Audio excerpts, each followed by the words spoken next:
ಅಫ್ಸರ್ ಕೊಡ್ಲಿಪೇಟೆ ಪರವಾಗಿ ಈ ಹಿರಿಯ ವಯಸ್ಸಿನವರು ನನಗೆ 1,000 ರೂಪಾಯಿ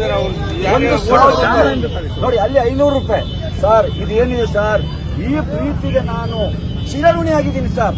ಈ ಪ್ರೀತಿಗೆ ನಾನು ಯಾವುದೇ ರೀತಿಯಲ್ಲೂ ಇವರು ಏನು ಹಕ್ಕುಗಳಿವೆ ಅದನ್ನು ಕೊಡಿಸ್ಲಿಕ್ಕೆ ಈ ಮಗ ಹೋರಾಟ ಮಾಡ್ತಾನೆ. ಇನ್ನೊಂದು 500 ರೂಪಾಯಿ. ಇದು ಇಂತಹ ಇತಿಹಾಸ ನೀವು ದಾವಣಗೆರೆಯಲ್ಲಿ ನೋಡಿದ್ದೀರಾ ಸರ್? ಎಲ್ಲರೂ ಮತಕ್ಕಾಗಿ ಹಣ ಹಂಚ್ತಾ ಇದ್ದಾರೆ. SDPI ಅಭ್ಯರ್ಥಿ, ಬಡವನ ಮಗ, ರೈತನ ಮಗ, ಫ್ಯೂಡಲಿಸ್ಟ್ ರಾಜಕಾರಣಿಗಳ ವಿರುದ್ಧ ನಾನು ಹೋರಾಟ ಮಾಡ್ತಾ ಇದ್ದೇನೆ.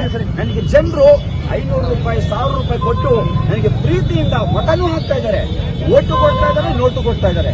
ಈ ಪ್ರೀತಿಗೆ ನಾನು ಚಿರಋಣಿಯಾಗಿರ್ತೇನೆ. ನಿಮ್ಮ ಋಣವನ್ನು ತೀರಿಸ್ತಾನೆ ಈ ಅಫ್ಸರ್ ಕೊಡ್ಲಿಪೇಟೆ. ನಾನು ಕೆಲಸ ಮಾಡ್ಲಿಕ್ಕೆ ಬಂದಿದ್ದೇನೆ. ಇದು ಜೀವಂತ ನಿರ್ದೇಶನ. ಈ ಬಾರಿ ಗೆಲುವು ಬಡವರದಾಗ್ತದೆ, ಗೆಲುವು ರೈತ ಮನೆಯಿಂದ ಬಂದಂತ ಒಬ್ಬ ಸಾಮಾನ್ಯ ಅಫ್ಸರ್ ಕೊಡ್ಲಿಪೇಟೆದಾಗ್ತದೆ.